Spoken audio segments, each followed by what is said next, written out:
இந்த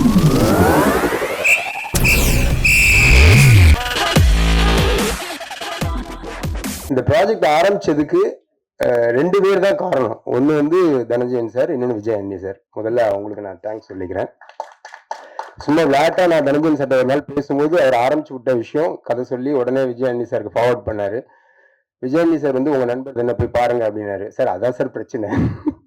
விஜய் அண்ணி சாரும் நானும் வந்து ஒரு 20 இயர்ஸா நாங்கள் ஃப்ரெண்ட்ஸு. இன்ஃபேக்ட் கோலிஸோட படம் வந்து ஃபர்ஸ்ட் விஜய் அண்ணி சார் தான் ப்ரொடியூசர். விஜய் அண்ணி சார் வந்து ஹீரோவா லான்ச் பண்ணியிருக்க வேண்டியதே நான் தான். அது மிஸ் ஆயிடுச்சு. ஸோ அப்போயே நாங்கள் வந்து கிரீன் பாட்டில்னு ஒரு கம்பெனி ஆரம்பிச்சு 2 பேரும் பார்ட்னர்ஷிப்பில் அந்த படத்தை எப்படியா பண்ணிடணும்னு நினச்சோம். அது அப்போ டேக் ஆஃப் ஆகலை. அதுக்கு வந்து என்ன காரணம் அப்படின்னா, நானும் விஜயாண்ணியும் வந்து ஆல்மோஸ்ட் எல்லாத்துலேயும் ஒரே கேரக்டர். அவர் ஒரு நாள் வந்து மில்டன் 2 கத்தி வந்து ஒரு உரையில் இருக்க முடியாது அப்படின்ட்டு, சரி சார் அப்போ நம்ம வந்து நண்பர்களாகவே ட்ராவல் பண்ணுவோம்னு சொல்லிட்டு இன்னைக்கு வரைக்கும் அந்த ஸ்பேஸை வந்து விஜயண்ணி சாரும் சரி நானும் சரி ஒரு ஒரு ப்ராடக்டை வந்து ஓன் பண்ணிக்கிறதுல வந்து நான் கேமராமேனா இருக்கும்போதும் சரி அந்த ப்ராடக்டை கதை கேட்டுட்டா அதுக்கப்புறம் வந்து அது ஏன் ப்ராடக்டா ஆகிடும் அப்படின்னு நான் நினச்சிப்பேன். டைரக்டருக்கும் எனக்கும் சண்டை வந்துகிட்டே இருக்கும். இல்லை சார் இதுதான் கரெக்டுன்னு சண்டை போட்டே இருப்பேன். விஜயண்ணி சாரும் அதே கேரக்டர் தான். அவர் வந்து ஒரு மியூசிக் டைரக்டர், எடிட்டர், அவர் ஒரு டைரக்டர், எல்லாமே அவருக்குள்ள இருக்கு. தயாரிப்பாளர் எல்லாமே தெரியும் அவருக்கு. ஜென்ரலாக டைரக்டர்ஸ்க்கு வந்து ஒரு ப்ரொடியூசரோட பெயின் தெரியாது, ஆனால் இவருக்கு வந்து எல்லா ஆஸ்பெக்டும் தெரியும். ஸோ அதனால் அவருக்கும் வந்து ஒப்பீனியன் இருக்கும், எனக்கும் ஒப்பீனியன் இருக்கும். அதை தாண்டி இந்த மழை பிடிக்காத மனிதனில் வந்து இவ்வளோ இந்த 3 இயர்ஸில் வந்து இவ்வளோ ஈஸியாக எங்களுக்குள்ள வந்து ஒரு கம்யூனிகேஷன் இருந்தது. அது ரொம்ப சந்தோஷமாக இருந்துச்சு எனக்கு. என்னென்னா கிரியேட்டிவ் டிஃப்ரென்ஸை தாண்டி ஒருத்தர் மேலே ஒருத்தருக்கு வந்து ஒரு ரெஸ்பெக்டும் ஃப்ரெண்ட்ஷிப்பும் இருந்துச்சுன்னா அவங்களுக்கு வந்து என்ன டிஃப்ரென்ஸ் ஒப்பீனியன் இருந்தாலும் ஒன்றா ட்ராவல் பண்ணலான்றதை நான் இந்த படத்தில் கற்றுக்கிட்டேன். Thank you Jayani sir. அண்ட்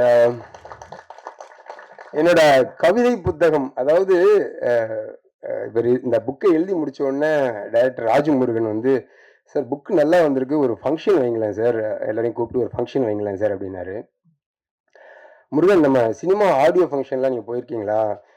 அப்படியே டீசர்ட் ட்ரெய்லர் பார்த்தோன்னே ஒரு பானை சோற்றுக்கு ஒரு சோறு பதம், இதை பார்க்கும்போது நம்ம வந்து 100வது நாள் விழாவில் மீட் பண்ணுவோம் அப்படின்னு ரொம்ப ஃபார்மலாக பேசுகிற மாதிரியே ஒரு ஃபீல் இருக்கும். ஆனால் வேறு வழி இல்லை, அதை தான் பேசி ஆகணும். அங்கே வந்து ஒரு குட் வைப்ஸ் கிரியேட் பண்ணுறதுக்கு தான் நம்ம போயிருக்கோம். ஸோ அதை பண்ணி ஆகணும். அதே மாதிரி இப்போ பொயட்ரி ரிலீஸ் ஃபங்க்ஷன்ஸும் ஆயிடுச்சு. இந்த கவிதையை படிக்கும் பொழுது இவர் வந்து இப்படிப்பட்டவரா அப்படிலாம் எல்லாம் பேசிட்டே இருக்காங்க. அதுக்காக ஒரு மீட்டிங் அரேஞ்ச் பண்ணி நடுவில் போய் உட்காந்து அதெல்லாம் வாங்கிட்டு வர்றதுக்கு எனக்கு பிடிக்கலன்னு சொல்லி சொன்னேன். கடைசியில் அது ரெண்டும் ஒரே மேடையிலேயே நடந்துருச்சு எனக்கு. ஆனால் உண்மையாக சொல்கிறேன், எனக்கு இதுதான் வந்து மோஸ்ட் ஹாப்பியஸ்ட் திங் இந்த ஃபங்க்ஷனை பொறுத்த வரைக்கும். என்னன்னா எல்லாருக்கும் ஒவ்வொரு கெட்ட பழக்கம் இருக்கும். என்னோட கெட்ட பழக்கம் வந்து எழுதிட்டே இருக்கிறது. அந்த எழுத்தெல்லாம் ஒரு வடிவமாக்கி ஒரு புத்தகமாக்கி அதை வந்து மற்றவங்களுக்கு கொண்டு போய் கொடுத்து சேர்க்கிறதுன்றது வந்து எனக்கு வராது. எழுதுறத விட என் வேலை முடிஞ்சிருச்சுங்கிற மாதிரி இருக்கும். ஆனால் தனஞ்சயன் சார் அதை படிச்சுட்டு இது வந்து எல்லாருக்கும் கொடுப்போம் அப்படின்னு சொல்லி இந்த ப்ராஜெக்ட் ஆரம்பிச்சதுலேருந்து மழை பிடிக்காத மனிதன் நான் டைட்டில் வச்சுட்டேன். பட் இது வந்து ஒரு கமர்ஷியல் ஆக்ஷன் ஃபில்மாக தான் கதை கேட்குற எல்லாமே பார்த்துட்டு இருந்தாங்க. பட் இதுக்கு வந்து வேற ஒரு பெர்ஸ்பெக்டிவ் இருக்கு, வேற ஒரு டைமென்ஷன் இருக்குன்றத வந்து என்னால் அவங்களுக்கு சொல்ல முடியல, எடுத்து தான் காட்டணும். ஆனால் one fine day Dhananjayan sir வந்து, சார் இது வந்து கமர்ஷியல் ஃபிலிம் மட்டும் இல்லை, இது வந்து ஒரு பொயட்டிக் கமர்ஷியல் ஃபிலிம்னு ஒரு பாயிண்ட்டை பிடிச்சிக்கிட்டாரு. அன்னையிலிருந்து தான் எங்கள் ஜேர்னி வந்து ஸ்மூத் ஆச்சு. சார் எக்ஸாக்ட் ஃபேவர் நீங்கள் புரிஞ்சுக்கிட்டீங்கன்னு. ஸோ அதனால இந்த கவிதை புத்தகத்தை வந்து எல்லாருக்கும் கொண்டு போய் சேர்க்கறதுக்காக இப்படி ஒரு எஃபர்ட் எடுத்த தனஞ்சயன் சாருக்கு ரொம்ப நன்றி. பொதுவாக படங்கள் வந்து கெட்டவன் இருப்பான், நல்லவன் வந்து கெட்டவனை அடிக்கணும், ஜெயிக்கணும். இதுதான் என்னோட எல்லா படத்துலையுமே இருக்கு. கோலிசோடா ஆகட்டும், கடுகு ஆகட்டும், எல்லாத்துலேயும் ஒரு மிருகத்தை எதிர்கொள்றதுக்கு நல்லவங்க வந்து மிருகமா மாறி அவங்கள வந்து அடிக்கிறதுல வந்து எனக்கு உடன்பாடு கிடையாது. ஒரு நல்லவனை வந்து மிருகமாக்குற ஒரு படத்தை வந்து நம்ம எதுக்கு எடுக்கணும்? அதுக்கு பதிலாக அந்த மிருகத்தை வந்து திருப்பி நம்ம பக்கம் கூப்பிட்டு வந்து ஒரு மனுஷனாக்குறதுல நம்ம பண்ணணும் அப்படிங்கிறது தான் என்னோட கான்செப்ட். ஸோ எல்லா படத்துலையுமே என்னோட விஷயங்கள்ல எல்லா படங்கள்லையும் பார்த்தீங்கன்னா எண்டில் அந்த கெட்டவன் சாகக்கூடாது, அவனுக்குள்ள இருக்க கெட்டதுதான் சாகணும் அப்படின்னு ஒரு விஷயம் இருக்கும். அது இந்த படத்துல இன்னும் அழுத்தமா சொல்லியிருக்கோம். என் அசிஸ்டன்ஸ் தான் கரெக்டா இருக்கீங்கடா, வெரி குட்ரா. அண்ட் நம்ம ப்ரொடியூசர்ஸ் பத்தி ஒரு வார்த்தை சொல்லிடுறேன். Kamal Bohra sir, Dhananjayan sir, Pradeep sir, நீங்க அவங்கள பார்த்தாலே தெரியும். பாருங்க, தனஞ்சயன் சார் வந்து பிங்க்கு, கமல் பராஸ் வந்து கிரே, இவர் வந்து பிங்க் அண்ட் கிரே. இவர் வந்து இன்பிட்வீன் நாங்க 2 பேருக்கும். அதாவது தனஞ்சயன் சார் வந்து எப்படின்னா ஒரு புயல் மாதிரி அவர் வந்து நம்ம பேசுறதுக்குள்ள அவர் புயல் அடிச்சு மழை பிடிச்சி எல்லாம் முடிஞ்சிடும். அந்த மழை பிடிக்காத மனிதனும் எனக்கு அப்படிதான் தோணி இருக்கும் நினைக்கிறேன். அப்புறம் நெக்ஸ்ட் டே பார்க்கும்போது அந்த புயலோட எந்த சூடும் இல்லாம அப்படியே அமைதியா பேசிட்டு இருப்பாரு. கமல் பாரா சார் வந்து ஃபர்ஸ்ட் மீட்டிங் ஆஃபீஸ்க்கு வந்தாரு. வந்து கதெல்லாம் பேசி அடுத்த நாள் ஆஃபீஸ்க்கு வந்தாரு. கொசு நிறைய இருந்துச்சு. அதனால பேட் வச்சு நான் கொசு அடிச்சுட்டே இருந்தேன். சார் சார் சார் கொசு அடிக்காதீங்க சார், பாவம் சார் அது அப்படின்னாரு. எனக்கு வந்து ஒன்றும் புரியல. சார் என்ன சார் சொல்லுங்க? இல்லை சார், அது ஒரு உயிர் தானே சார், அதை வந்து நம்ம கொல்லக்கூடாது. இவ்வளோ அருமையான ஒரு ப்ரொடியூசர் நமக்கு கிடைச்சிருக்காரு அப்படின்னு நான் நினைச்சேன். அப்புறம் தான் தெரிஞ்சது அவர் வந்து கொசுவை தான் டைரக்டரா நினைச்சிருக்காரு. டைரக்டர் வந்து கொசுவை நினைச்சிட்டாரு. எனக்கும் அவருக்கும் நடந்த சண்டை இருக்கு பாருங்க. மழை பிடிக்காத பல பாகங்கள் எடுக்கலாம், அந்த அளவுக்கு வந்து நாங்க சண்டை போட்டிருக்கோம். பட் இன்னைக்கும் பாருங்க, அவர் என்ன பேர் சிரிச்சிட்டு இருக்கேன், அவரை பேர் சிரிச்சிட்டு இருக்கேன்னா அது அவரும் அப்படிதான். நானும் விஜயாண்டி மாதிரி என்ன தோணுதோ அதை முகத்துக்கு நேரம் பேசுவார். அதை மறைச்சி அதுக்கு வந்து ஒரு கண்ணுக்கு அது மூக்கு வச்சுலாம் அதுக்கு பழக்கம் கிடையாது. என்ன தோணுதோ அதை ஸ்ட்ரெயிட்டாக கேட்டுருவாரு. நம்மளும் உடனே பதில் சொல்லிடுவோம். ஸோ அப்படி ஒரு ஜாலியான மனுஷன். பிரதீப் சார் வந்து ஒரு புத்தரின் மறு அவதாரம் தான் அவரு. அமைதியாக எல்லாத்தையும் பார்த்துக்கிட்டே இருப்பாரு. சார் உண்மையிலே சார் இந்த மாதிரி ஒரு ப்ரொடியூசர் கிடைச்சதுக்கு வந்து நான் சந்தோஷப்படணும் சார். இது வந்து மேடைக்காக எல்லாரும் சொல்ற ஒரு ஃபார்மாலிட்டி வேர்ட் கிடையாது. ஏன்னா மழை பிடிக்காத மனிதன் படம் ஆரம்பிக்கும் பொழுது அந்த படத்தோட ஸ்கோப், அந்த படத்தோட பிசினஸ், அதுக்குள்ள என் கனவை வந்து சுருக்கி எடுக்கிறதுன்றது வந்து மிக சேலஞ்சிங்கான ஒரு விஷயமா இருந்துச்சு. நான் கேட்ட எந்த விஷயத்தையும் அவங்க வந்து நோ சொல்லவே இல்லை. முதல் தடவை நோ சொன்னாலும் 2வது தடவை வந்து அவங்க கொடுத்துட்டாங்க. ஃபார் எக்ஸாம்பிள் லொக்கேஷன் எடுத்துக்கிட்டிங்கன்னா, ஃபர்ஸ்ட் டையூ போகணும் அப்படின்னு. டையூ எங்கே இருக்குது அப்படின்னாங்க. சார் அது ஆக்சுவலாக பாம்பே போகணும் சார். அப்புறம் பாம்பேலேருந்து இன்னொரு ஃப்ளைட் பிடிச்சி அப்புறம் அங்கேருந்து ஒரு 100 கிலோமீட்டர்ஸ் ரோடில் அப்படின்னு டயர்ட் ஆகிட்டாங்க. ஏன்னா இத்தனை பேரையும் கூட்டிட்டு கேமரா டெக்னீஷியன் எல்லாம் ட்ராவல் பெரிய பட்ஜெட் வருங்க. எவ்வளோ நாள் ஷூட்டிங் சார்? அது ஒரு 20 days ஷூட் சார். அது நம்ம கதையே அங்கே தான் சார் நடக்குது. நான் மற்ற இன்டீரியர்லாம் இங்கே மேட்ச் பண்ணுறேன். ரொம்ப போராடி தனஞ்சயன் சார் வந்து வாங்கி கொடுத்துட்டாரு. ஸோ டையூ போய் இறங்கியாச்சு. அருமையான லொக்கேஷன். எனக்கு வந்து நான் 2000 பார்த்த ஒரு ஊர் அது. ஒரு ஹலோ படத்துக்காக நான் கேமராமேனாக லொக்கேஷன் பார்க்க போனப்போ, கன்னித்தீவு கதையில சிந்துபாத்து வந்து கன்னித்தீவு தேடி போயிட்டு இருப்பார்ல, அந்த மாதிரியான ஒரு லேண்ட் அது. அந்த டையூ எனக்கு ரொம்ப ஃபேவரேட். ஸோ அங்கே போய் இறங்கியாச்சு, எல்லாம் ஷூட் பண்ணியாச்சு. ஒரு 12 daysல ஷூட் முடிச்சிட்டோம். முடிச்ச உடனே தனஞ்சயன் சார் பயங்கர ஹாப்பி. வா 20 days சொன்னீங்க, 12 daysல முடிச்சிட்டீங்கன்னு. Super sir. இல்லை சார், இன்னும் 8 நாள் வந்து டாமன்ல எடுக்கலான் இருக்கோம் சார். டேய் என்ன அது என்னடா இருக்கு சார்? நம்ம இப்போ வந்த வழியே திரும்பி போய் பாம்பே வரைக்கும் போயிடணும் சார். அங்கேருந்து இங்கே லெஃப்ட் எடுத்தோம் சார். இதை ரைட் எடுத்து ஒரு 330 கிலோமீட்டர் ரோட்ல போனால் அங்கே டாமன் இருக்கு சார். திருப்பி அப்படின்னு பஞ்சாயத்து திருப்பி அதையும் அவர் வந்து பேசி ப்ரொடியூசர்லாம் பேசி டாமன் வந்து வாங்கி கொடுத்தாரு. போய் இறங்கியாச்சு. 6 நாள்ல முடிச்சாச்சு. கண்டிப்பா நீ சீக்கிரம் முடிச்சிருக்க மாட்டேன், மீதி 2 நாள் எங்க பிளான் பண்ண சொல்லு அப்படின்னாரு. சார் கோவா போயிட்டு வந்துட்டா நல்லா இருக்கும் சார். ஏன்னா இங்க ஃபெரி இல்ல, நான் பிளான் பண்ண ஃபெரி இங்க இல்ல, அந்த சர்வீஸ் வந்து ஸ்டாப் பண்ணிட்டாங்களா, இப்ப கோவால மட்டும்தான் இருக்கு.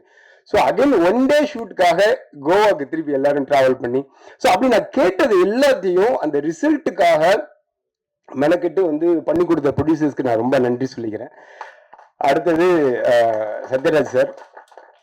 சத்யராஜ் சாரோட பிரம்மா படத்துல நான் வந்து அசிஸ்டன்ட் கேமராமேனா வேலை செஞ்சேன், லாஸ்ட் அசிஸ்டன்ட். அதுல வந்து நான் செய்யாத ஒரு தப்புக்காக என்னை வந்து வேலையை விட்டு நிறுத்திட்டாங்க. ஐ திங்க் ஆந்திர மகிழா சபால பயங்கர கோவத்துல அழுகு வருது எனக்கு. நான் அழுதுகிட்டே அந்த வாசல்ல நின்றுட்டு இருக்கேன். என்னடா ஒரு தப்பு செய்யல, அது என்னன்னு கூட எவனும் கேட்கல, வேலையை விட்டு நிறுத்திட்டாங்கன்னு சொல்லி நின்றுட்டு இருந்தேன்.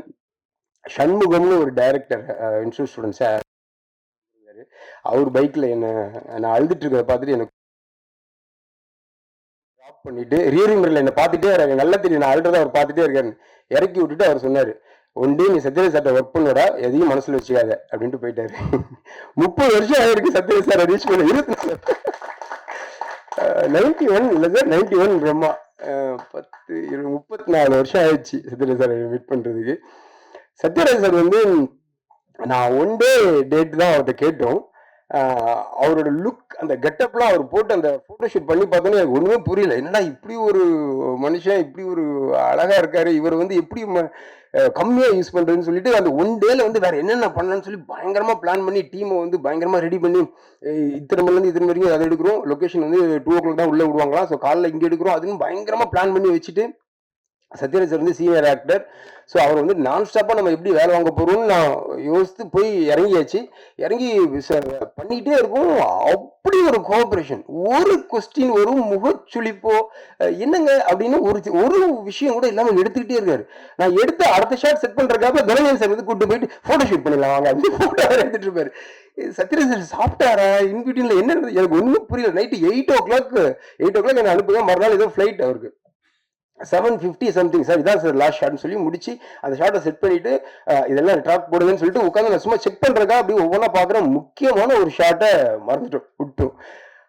கீழே ஷூட் பண்ணிட்டு இருந்தோம். லைட் எல்லாம் ஷூட் பண்ணி மேலே வந்து இப்போ செட் பண்ணிட்டு இருக்கோம்.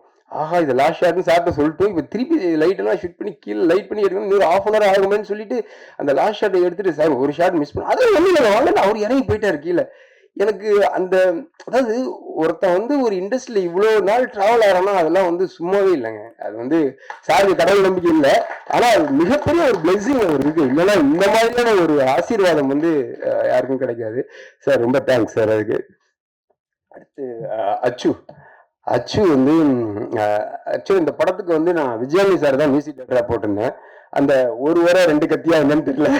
இல்லை ஆக்சுவலாக சார் வந்து நிறைய படங்கள் அப்போ பிச்சைக்காரன் 2 அது இதுன்னு பயங்கர கமிட்மெண்ட்ல அவர் வந்து அவரையே பார்க்க நேரம் இல்லாமல் ஓடிட்டு இருந்தார். ஸோ சாங்ஸ் வந்து ஒரே ஒரு சாங் தான், இப்போ நீங்கள் கேட்ட சாங் வந்து சார் போட்டது, ஒரே ஒரு சாங் தான் அவரால் பண்ண முடிஞ்சுது. ஸோ பேலன்ஸ் ஒர்க்குக்கு எனக்கு என்ன பண்ணுறதுன்னு தெரியல.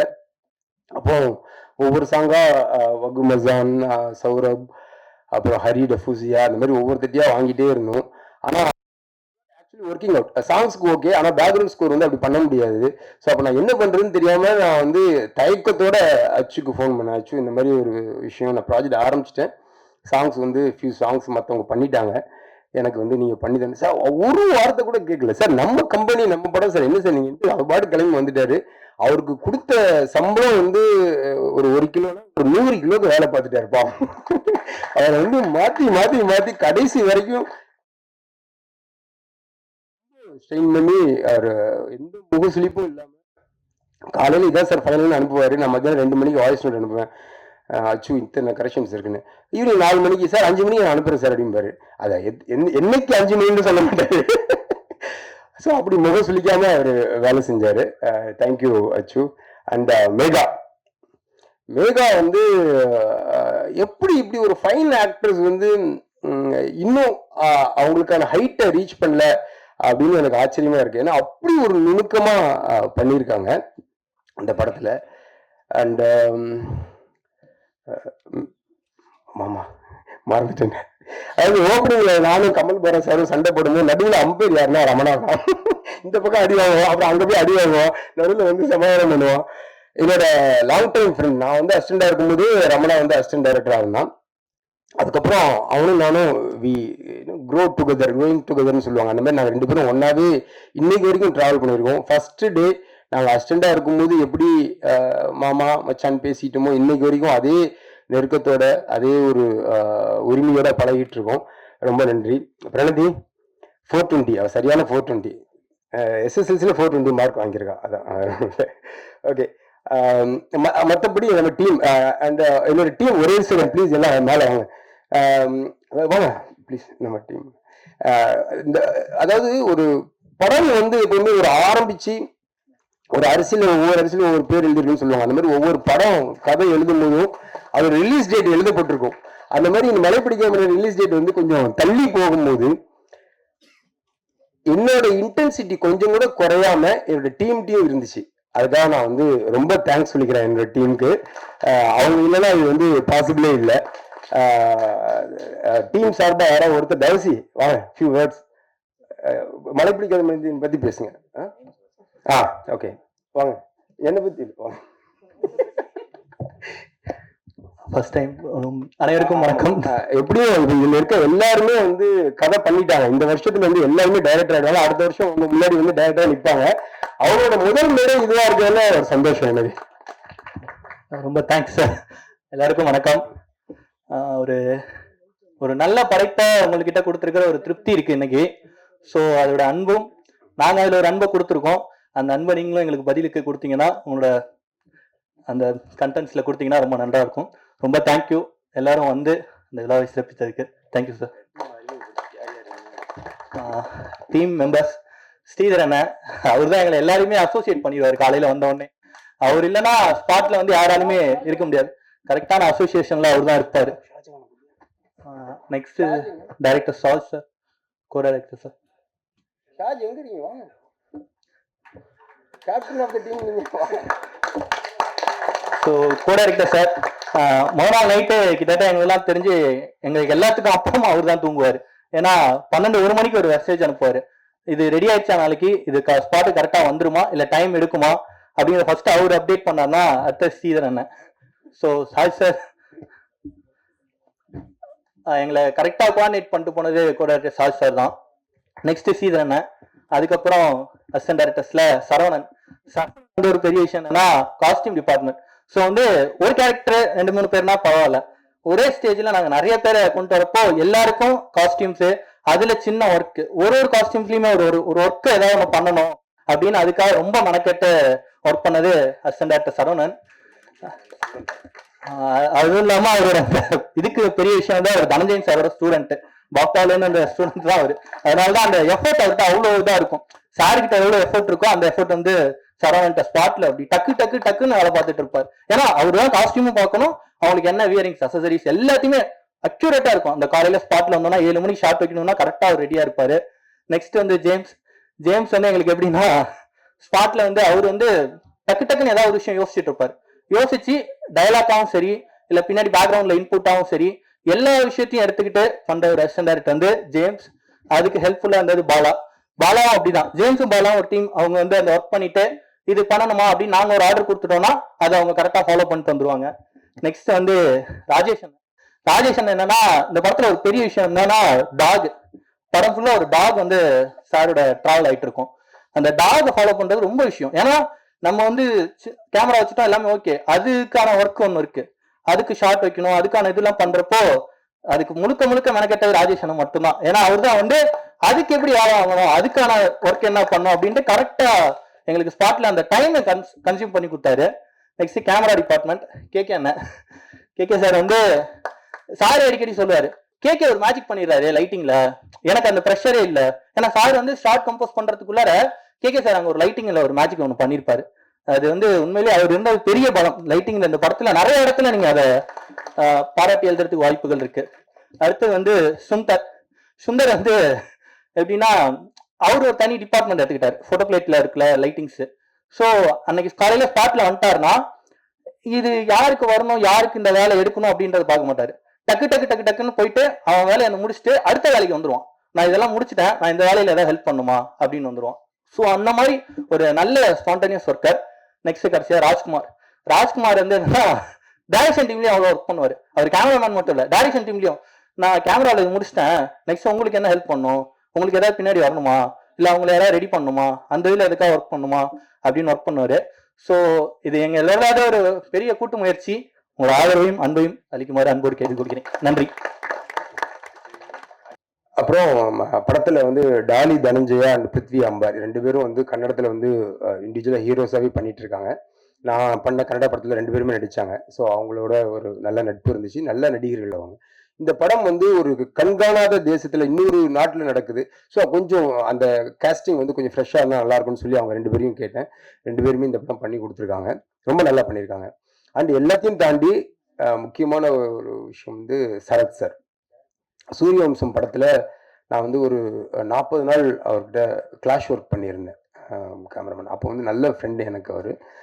அப்போவே அவர்கிட்ட வந்து ஒரு நல்ல பயங்கரமான ஒரு லீடர்ஷிப் குவாலிட்டி இருக்கும். டீமுக்கு யாருக்கு என்ன நடக்கணும், ஒரு பொள்ளாச்சியில் வந்து வருது ஷிஃப்ட் ஆகும்போது அவருக்காக தான் முன்னாடி போவோம், நாங்களாம் பின்னாடி ஃபாலோ பண்ணி போவோம். பயங்கரமான ஒரு லீடர் கெப்பாசிட்டி இருந்துச்சு அவர்கிட்ட. அவர்கிட்ட போயிட்டு இந்த மாதிரி ஒரு விஷயம் சார், விஜயன் சார் படம் இந்த மாதிரி ஒரு எதுவும் கதை எதுவுமே இல்லை, ஓகே மில்டன் உங்களுக்காக நான் பண்ணுறேன் அப்படின்னாரு. அவருக்கும் வந்து பயங்கரமான ஒரு லுக் நல்லா செட் ஆயிடுச்சு. ரொம்ப நல்லா பண்ணியிருக்காரு. Thank you Sarath sir. அவர் அப்ராட்ல இருக்கனால இந்த ஃபங்க்ஷனுக்கு வர முடியல. அண்ட் வேற யாருக்காவது with art department, fight masters எல்லாமே என்னோட டீம். அவங்க எல்லாமே ரொம்ப நல்லா ஒர்க் பண்ணி கொடுத்துருக்காங்க. எல்லாருக்கும் நன்றி. அண்ட் கொஞ்சம் இந்த படம் வந்து கமர்ஷியல், ஆனா அதுல வந்து வேற ஒரு டிஞ்ச் இருக்கும். அந்த படம் வந்து அதுக்கான ஒரு இடத்த அடையும்னு 100% நம்புறேன். முக்கியமா இன்ஃபினிட்டிக்கு இந்த படம் வந்து ஒரு பெரிய மைல் ஸ்டோனா இருக்கணும்னு நான் கடவுளை வேண்டிக்கிறேன். தேங்க்யூ. வந்து உள்ளுக்குள்ளதான் இருக்கும், வெளியே வந்து அவ்வளோவா வெளிக்காட்டிக்க மாட்டார். ஸோ அது வந்து நடிக்க தெரியாதுன்னு நிறைய பேர் தப்பா பேசிட்டு இருக்காங்க சார். ஆக்சுவலா அது எவ்வளவு பெரிய கஷ்டமான விஷயம்ன்றது வந்து எங்களுக்கு தான் தெரியும். மூன்றாம் பிறை படத்துல வந்து ஆக்சுவலா ஸ்ரீதேவி மேடமுக்கு தான் வந்து நேஷனல் அவார்டு கிடைக்கும்னு எல்லாம் நினைச்சேன். ஆனா கமல் சார் தான் கிடைச்சது. ஏன்னா அதுதான் வந்து ரொம்ப கஷ்டமான ஒரு ஆக்டிங். அது கேரி பண்றது தான் ரொம்ப கஷ்டம், அதை ஹோல்ட் பண்றது ரொம்ப கஷ்டம்.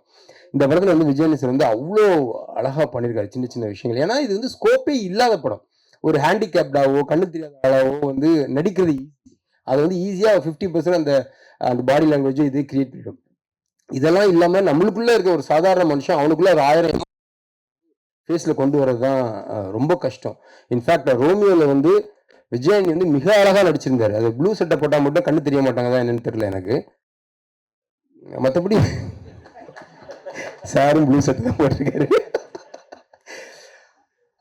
ரோமியோ படம் உண்மையில என்ன சொல்றேன், விஜயன் கேரி மலைப்பிடிக்காம வந்து அதுக்கும் அதிகமாவே இருக்கு. நான் வந்து ரொம்ப கான்ஃபிடன்ட் நம்புறேன். எஸ்பெஷலி ஒரு சீன்ல, ரெஸ்டாரண்ட் சீன்ல வந்து மேகா ஆகாஷும் விஜயனையும் உட்காந்து பேசுற ஒரு லென்த்தி சீன் இருக்கும். அந்த சீன் இந்த ஸ்கிரிப்ட் எழுதும் போது எனக்கு ரொம்ப பிடிச்ச ஒரு சீன்னா அந்த சீன் தான். அந்த சீனை வந்து நம்ம நினைச்ச மாதிரி ஸ்கிரீன்ல கொண்டு வந்துட்டா நம்ம பெரிய டைரக்டர்னு நினைச்சேன். அது வந்து அவ்வளோ அழகா வந்திருக்கு. அதுக்கு 2 பேர் தான் காரணம். அப்படி இருந்துச்சு அந்த கெமிஸ்ட்ரி. ஒவ்வொரு டயலாகுக்கும் நடுவுலையும் எவ்வளோ பாலாஜி சக்திகள் சொல்லுவார், 5 ரூபா கொடுக்குறது ஈஸி, 10 ரூபா கொடுக்குறது ஈஸி, 5.5 5.75 அப்படின்னு கேட்கறான்ல, அவனுக்கு கொடுக்கறது தான் கஷ்டம் அப்படிம்பாரு. அந்த சில்லறை இருக்குல்ல, அந்த இன்பிட்வீன், அது வந்து ஆக்சுவலா விஜயானி ஃபேஸ்ல அவ்வளோ வருது. ஸோ அதனால இந்த படத்துக்கு வந்து அவர் கரெக்டாக இருக்கும்னு நினைச்சு போட்டேன்.